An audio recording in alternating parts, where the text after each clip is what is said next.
Hello guys, so andito ako ngayon sa Cubao Aurora kung saan itong DLTV bus terminal yung office nila guys dahil kukuha po ako ng ticket pauwi ng Bisaya. Yay! Lamok. So guys, nilagay ko na yung mga gamit ko sa seat number 31 at I'm so lucky, we're so lucky because may CR po ang DLTV. Ooh, chukitaya! 화장실 있잖아. Wow, chukitaya. Ngayon, bababa tayo dahil ikakarga ko yung mga gamit ko.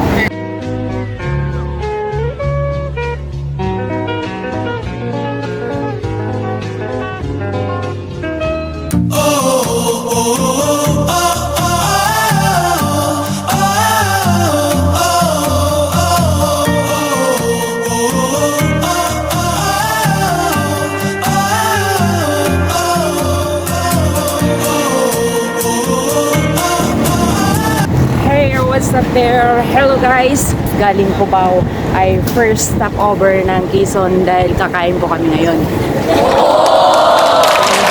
Biyahe kami papuntang Ormoc guys, tayo kakain na. Guys, itong way na to guys, papunta doon ay papunta ng Maynila at pag-uwi dito guys ay papunta naman po ng Bicol at Region 8. So dahil pupunta ko tayo ng Bisaya, ito po ang way natin.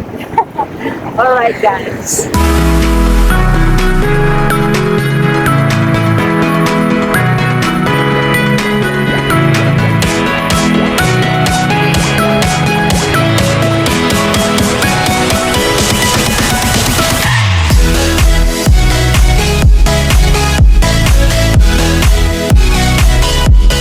So ayun guys, pangalawang stopover.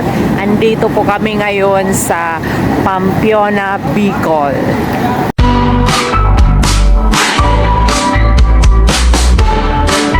Guys, sugod na kami at huminto ulit ang bus. Kumain po yung mga driver. Welcome aboard!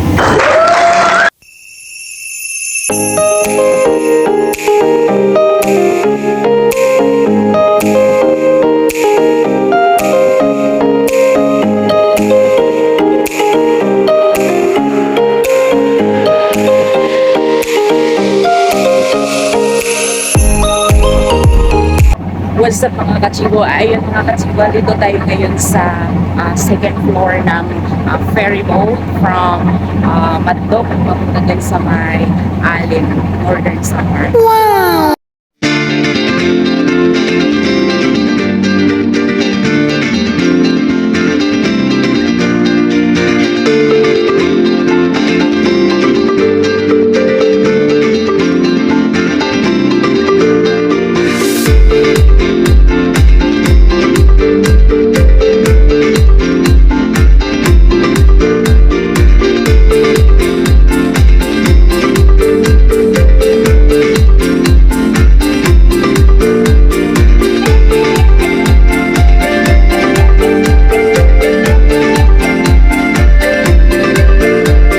So ayun guys, it's 6:37 in the morning, July 15 at andito na kami finally sa Alin Port which is in Northern Samar. So here we are.